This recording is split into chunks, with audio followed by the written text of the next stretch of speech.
पाकिस्तान तहरीक इंसाफ की मखसूस नशिस्तों का मामला। सुप्रीम कोर्ट ने इलेक्शन कमीशन की वजाहत की दरख्वास्त पर फैसला जारी कर दिया। जस्टिस मंसूर अली शाह ने 4 सफ़हात पर तफसीली फैसला जारी किया। इलेक्शन कमीशन की वजाहत की दरख्वास्त ताखीरी हरबा है, ये कहा गया सुप्रीम कोर्ट की जानिब से। इलेक्शन कमीशन की वजाहत की दरख्वास्त दुरुस्त नहीं है। इलेक्शन कमीशन ने खुद बैरिस्टर गोहर को पार्टी चेयरमैन तस्लीम किया। इलेक्शन कमीशन वजाहत के नाम पर अपनी पोजीशन तब्दील नहीं कर सकता है। फैसले में कहा गया कि पार्टी सर्टिफिकेट जमा कराने वाले पीटीआई के उम्मीदवार हैं। 12 जुलाई के फैसले में कोई इबाहम नहीं। अक्सरियती फैसला देने वाले जजेस की वजाहत। मखसूस नशिस्तों के केस में अक्सरियती फैसला देने वाले 8 जजेस ने यह वजाहत जारी की है और इस वजाहत में सुप्रीम कोर्ट की तरफ से कहा गया है कि सुप्रीम कोर्ट का 12 जुलाई का शॉर्ट ऑर्डर बहुत वाज़ेह है। इलेक्शन कमीशन ने इस हुक्म को गैर ज़रूरी तौर पर पेचीदा बनाया। इसी बारे में हम बात करेंगे। दुनिया न्यूज़ के नुमाइंदे हसीब मलिक जो कि कोर्ट रिपोर्टिंग करते हैं, वो हमारे साथ मौजूद हैं, और वक़ार सैयद जो कि सेनेट के बारे में हमें आगाह करेंगे कि वहाँ पर इस वक्त क्या मामला चल रहे हैं ओवरऑल। हसीब, पहले आप बताइए, ये जो तफसीली फैसला जारी किया गया है, दिलचस्प बात यह है कि इसकी भी टाइमिंग बड़ी अहम है, और दूसरी तरफ हम देख रहे हैं कि हुकूमत जो है वो भी खुद तो नहीं कह रही, लेकिन पता यही दे रही है कि कोई आईनी तरमीम आ सकती है। इस वजाहत के बाद अब कोई आपको लगता है कि इलेक्शन कमीशन को किसी किस्म की मजीद वजाहत की ज़रूरत है? देखिए, अब तो मज़ीद वजाहत की बिल्कुल भी ज़रूरत नहीं है, क्योंकि इलेक्शन कमीशन की ही तरफ से ये दरख्वास्त दायर की गई थी। बेसिकली मुतफर्रिक ये दरख्वास्त थी नज़रसानी की, और उसके अंदर मौक़िफ़ जो अपनाया गया था वो यही अपनाया गया था कि जो 12 जुलाई को सुप्रीम कोर्ट ने ऑर्डर जारी किया है उसके ऊपर नज़रसानी करे और उसको जो है रिवर्स बैक करे। और बेसिक उसमें ये था उनका मौक़िफ़ कि जो 15 दिन का जो मज़ीद टाइम दिया गया है कि जो 41 उम्मीदवारान हैं वो अपना पार्टी सर्टिफिकेट जो है वो जमा करवाएं, तो उसके ऊपर उनका बेसिक नज़रसानी की दरख्वास्त में पॉइंट यही था कि ओवरऑल आइन के अंदर जो है वो 3 दिन का टाइम दिया जाता है आज़ाद उम्मीदवारान को, तो ये 15 दिन का जो टाइम दिया गया है ये खिलाफ कानून है। तो इसके ऊपर जो है जो जजेस थे, जो कि 13 रुकनी फुल कोर्ट था जिसने 12 जुलाई को फैसला अनाउंस किया था, और अक्सरियत ये फैसला 8-5 से जो है ये फैसला आया था, तो 8 जजेस की जानिब से इलेक्शन कमीशन की जो नज़रसानी की जो दरख्वास्त थी उसको ऊपर जो है ये वजाहती जो इबाहम था उसको क्लियर करने के लिए ये आज फैसला जारी किया गया है। बेसिकली आज का जो फैसला जारी किया गया है इसके अंदर वो जो इबाहम था उसको क्लियर भी किया गया है। वजाहत कर दी गई है कि एक तो ये कि 12 जो जुलाई का फैसला था उसके अंदर तमाम चीज़ें जो हैं वो क्लियर हैं, उसमें कोई इबाहम नहीं है। जबकि ये भी कहा गया कि इलेक्शन कमीशन जो है वो ख़ुद तस्लीम कर चुकी है कि जो PTI है वो एक सियासी जमात है, और उसके बाद जो है अब ये जो है एक रुकावट पैदा करने के लिए एक जो सुप्रीम कोर्ट का फैसला है उसके अंदर जो है ताखीरी हरबा एक इस्तेमाल किया जा रहा है। बेसिकली जो फैसला जारी किया गया है जस्टिस मंसूर अली शाह समेत जो 8 जजेस थे जिनकी जानिब से ये 4 सफ़हात पर मुश्तमिल ये फैसला है जो जारी किया गया, और ये कहा गया है कि जो 41 अरकान हैं वो PTI के ही तस्वुर किए जाएंगे, खा वो कौमी असम्बली के हैं या सूबाई असम्बली के जितने भी आज़ाद उम्मीदवारान हैं और जिनकी तरफ से पार्टी सर्टिफिकेट जमा करवा दिए गए हैं वो जो है इलेक्शन कमीशन का वो दूर कर दिया है आज के फैसले ने। हसीब, आप साथ ही मौजूद रहिए। वकार, ये एक्सपेक्ट किया जा रहा था, आईनी तरमीम की जो बात की जा रही थी कि हुकूमत कह रही थी कि भाई नंबर पूरे हो गए हैं, हालांकि अगर हम देखें तो हमें नजर नहीं आ रहा था क्योंकि मौलाना ने कह दिया था कि वो तो अपोजिशन के साथ है, तो लग रहा था कि हुकूमत सरप्राइज कर सकती है, लेकिन इस फैसले के बाद लग रहा है कि हुकूमत खुद सरप्राइज हो गई है। जी बिल्कुल, जो सुप्रीम कोर्ट ऑफ पाकिस्तान का फैसला आया है इससे मुतल्लिक इलेक्शन कमीशन ने बुनियादी तौर पर 2 सवालात जो है वो पूछे थे। एक तो ये है कि जो पार्टी सर्टिफिकेट है वो किसका माना जाए, जिस पर इलेक्शन को वाज़े तौर पर जवाब मिल गया है कि बैरिस्टर गोहर को आपने खुद ही जो है वो पार्टी चेयरमैन तस्लीम किया है और पाकिस्तान तहरीक इंसाफ को पार्टी जो है वो तस्लीम की है। जबकि इसके अलावा इलेक्शन कमीशन की जानिब से जो दूसरा सवाल था कि ये अराकीन जिनके डबल एफिडेविट है, जो सुन्नी इत्तेहाद कौंसिल के और फिर तहरीक इंसाफ के, इसमें से कौन सा माना जाए, वो अब हम भी दूर कर दिया गया है। अब इसके असरात ये है कि जो कौमी असम्बली है उसमें 8 मेंबर ऐसे हैं जो अभी तक आज़ाद हैसियत में हैं, चूँकि उसमें PTI की जो सीनियर लीडरशिप है, जिसमें बैरिस्टर गौहर हैं, उमर अयूब हैं और इसके अलावा जो है वो अली अजहर खान हैं, औरंगजेब किची, इस तरह के लोग हैं। लेकिन अब भी जो तमाम तर नज़रें हैं वो मौलाना फजल रहमान पर हैं, क्योंकि अब हालात जो है वो बदल चुके हैं। यकीनी तौर पर मौलाना फजल रहमान भी अगर कोई फैसला करेंगे तो वो भी ये देखेंगे कि जब हुकूमत जिस नंबर गेम के क्लेम कर रही थी वो अब तब्दील हो चुकी है। उसकी वजह यह है कि जो 11-12 अरकान की हिमायत का ऐलान कर रही थी हुकूमत, अगर मौलाना फजल रहमान जो है वो हुकूमत की हिमायत कर भी देते हैं तो उनको 3 का जो है वो शॉर्टफॉल रहेगा।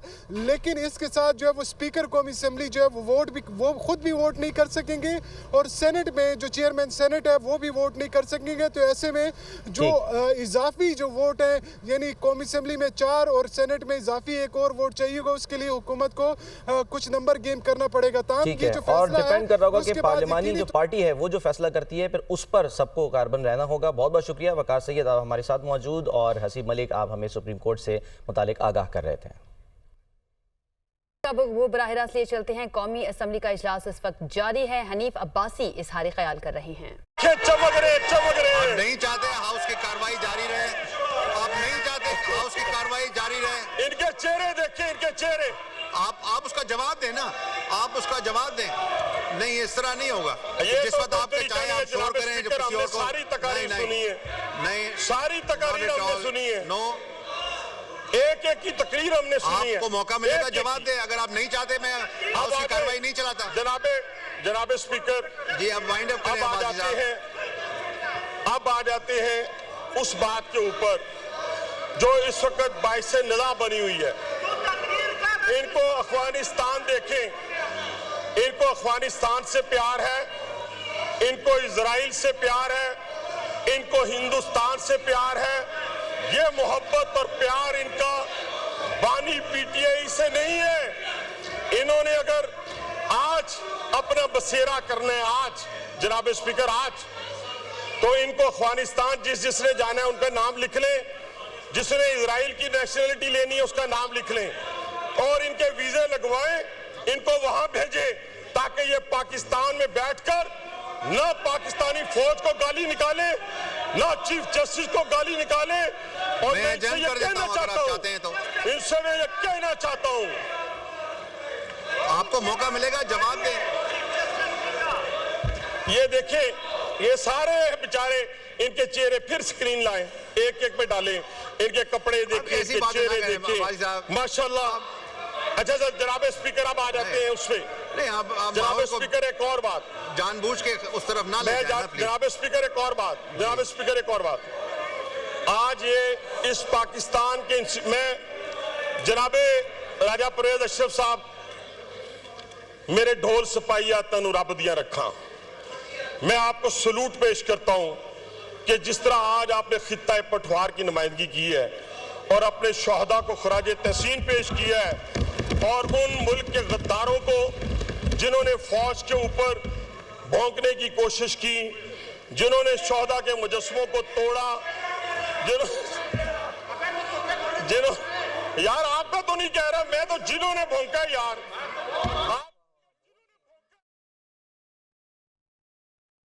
हनीफ अब्बासी इजहार ख्याल कर रहे थे। कौमी असम्बली का इजलास इस वक्त जारी है। उनका ये कहना है कि 25 करोड़ आवाम जो हैं वो इस हुकूमत के साथ खड़े हैं, लेकिन इन लोगों ने पार्लियामेंट के वक़ार को मजरूह किया है। ऑपोजिशन बेंचेस जो हैं उनकी जानिब से नारेबाजी की जा रही है और शोर शराबा भी किया जा रहा है। धमकी आमेज पोस्ट FIA की टीम बानी PTI से तफ्तीश के लिए अडियाला जेल पहुंच गई। 3 रुकनी टीम की क़यादत डिप्टी डायरेक्टर अयाज खान कर रहे हैं। मेंबरान में मोहसिन अफजाल और मोहम्मद अनीस शामिल हैं। FIA साइबर क्राइम विंग की टीम गेट नंबर 5 से जेल में दाखिल हुई। तहकीकाती टीम बानी PTI से एक्स पर की गई धमकी आमेज पोस्ट की तहकीकात करेगी।